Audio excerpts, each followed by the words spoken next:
Pandemi COVID-19 yang terjadi pada tahun 2020 membuat banyak orang terkejut dan berdampak pada kehidupan manusia maupun pemerintahan. Selama pandemi COVID-19, kekuasaan politik di berbagai negara mengalami perubahan yang signifikan, termasuk di Indonesia.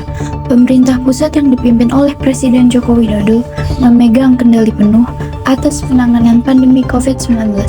Pada awal pandemi COVID-19 di Indonesia, pemerintah dikritik karena lamban dalam merespons penyebaran virus tersebut. Bahkan sejak awal, ada beberapa pejabat pemerintah yang meremehkan ancaman COVID-19. Pertama, ada Terawan Agus Putranto yang menjabat sebagai Menteri Kesehatan saat itu. Ia beberapa kali mengatakan bahwa Indonesia aman dari COVID-19 dan menilai respons yang diberikan oleh negara lain terhadap pandemi sangat berlebihan. Ia juga menekankan bahwa virus ini tidak perlu ditakuti secara berlebihan. Yang kedua, Luhut Binsar, Menteri Koordinator Bidang Kemaritiman. Ia mengatakan bahwa Indonesia tidak akan terdampak karena iklim tropis yang dianggapnya akan membuat virus COVID-19 sulit bertahan. Pernyataan tersebut dikritik karena dinilai memperlambat kesiapan dan penanganan yang lebih serius di kemudian hari, seperti pengujian dan pemberlakuan pembatasan lebih ketat. Beberapa kelompok yang menentang kebijakan pemerintah selama pandemi mengalami tekanan, termasuk ancaman hukum. Penyalahgunaan Undang-Undang ITE untuk membungkam kritik terhadap kebijakan COVID-19 ini dapat dianggap sebagai pelanggaran hak asasi manusia. Selanjutnya, pembentukan Satuan Tugas Penanganan COVID-19 atau PSBB, dan kemudian diubah menjadi pemberlakuan pembatasan kegiatan masyarakat atau PPKM, merupakan bentuk campur tangan langsung dari pemerintah pusat. Kewenangan melalui Undang-Undang Darurat termasuk penerbitan Perpu Nomor 1 Tahun 2020 yang memberikan kewenangan lebih dalam pengelolaan anggaran negara selama pandemi COVID-19. Kurangnya transparansi dan konsistensi kebijakan membuat pemerintah dikritik karena dinilai tidak konsisten dan kurang transparan, seperti perubahan mendadak dari PSBB ke PPKM yang seringkali menimbulkan kebingungan di tingkat daerah dan masyarakat. Perubahan ini dinilai tidak dipersiapkan dengan baik dan matang.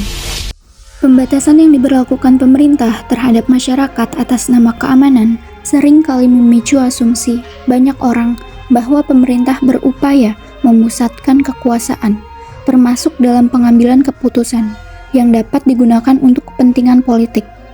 Salah satu asumsi paling dikenal adalah bahwa demokrasi saat ini sedang ditunggangi oleh oligarki dan pihak anti-demokrasi, sehingga mereka memanipulasi proses demokrasi untuk memperkuat keberadaan dan kepentingan pribadi mereka, papar Firman Nur. Ada kekhawatiran bahwa beberapa tindakan yang diambil pemerintah selama pandemi ini bisa menjadi cara untuk menyalahgunakan kekuasaan politik. Misalnya penanganan ekonomi saat pandemi COVID-19 melalui Program Pemulihan Ekonomi Nasional atau PEN. Dana PEN yang mencapai ratusan triliun rupiah seharusnya difokuskan untuk membantu masyarakat, UMKM, dan berbagai sektor yang terdampak pandemi. Namun, sebagian diantaranya dilaporkan telah disalahgunakan oleh oknum yang memiliki kepentingan pribadi maupun politik. Dalam beberapa kasus, pejabat pemerintah yang memiliki akses langsung terhadap dana ini diduga melakukan tindakan korupsi atau kolusi dengan pihak-pihak tertentu untuk memperkaya diri sendiri atau kelompoknya. Dugaan penyalahgunaan dana Pemulihan Ekonomi Nasional atau PEN di Situbondo menjerat Bupati Situbondo, Karma Suswandi. Ia ditetapkan KPK sebagai tersangka korupsi dana PEN yang diberikannya kepada Kabupaten Situbondo bersama pejabat lainnya, Emma Permata. Diinterogasi mengenai penggunaan dana yang seharusnya ditunjukkan untuk pemulihan ekonomi daerah akibat pandemi COVID-19. PEN mencakup berbagai program termasuk insentif keuangan, bantuan sosial, dan penyaluran dana ke daerah-daerah untuk pembangunan infrastruktur dan pemulihan ekonomi. Presiden Joko Widodo melalui Kementerian Keuangan dan berbagai instansi terkait berupaya menyalurkan dana PEN secara tepat sasaran untuk membantu masyarakat dan sektor-sektor yang terdampak. Namun, dalam implementasinya, terjadi berbagai kasus penyalahgunaan di tingkat daerah. Ketidakmampuan pemerintah dalam mencegah dan mengungkap penyimpangan di tingkat daerah menunjukkan kurangnya koordinasi antara pemerintah pusat dan daerah.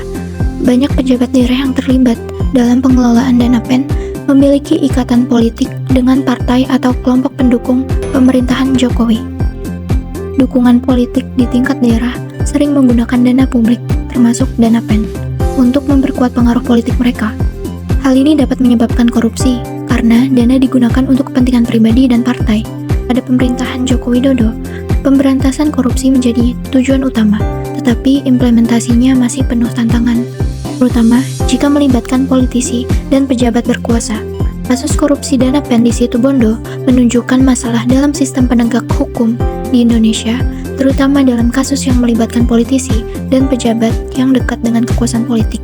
Secara keseluruhan, kasus ini menunjukkan bagaimana kekuasaan politik lokal dapat mempengaruhi implementasi kebijakan nasional dan menunjukkan bahwa dana publik dapat dengan mudah disalahgunakan tanpa pengawasan yang tepat.